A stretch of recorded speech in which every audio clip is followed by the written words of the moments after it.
Hello! In front of me I have SUUNTO Vertical and I'm gonna show you how to change the goal for the steps on this watch. First we need to wake up the screen on our watch. You can do it by pressing any of the buttons. Once you wake up the screen, you should see the current watch face, the home screen. And then, once you see the home screen, you can swipe up on the screen to scroll through the list of widgets, like this.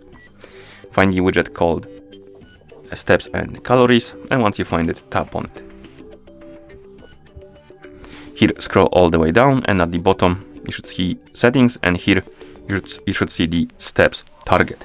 Tap on it, and now we can change the goal for our steps by swiping up and down, and once you find the amount you like, tap on it to select it and apply it. And now when you scroll down, you will see that the target for your goals, or rather for your steps, changed. And then you can swipe right to go back to watch face. And that's how you change the goal for the steps on this watch. Thank you for watching. If you found this video helpful, please consider subscribing to our channel and leaving a like on the video.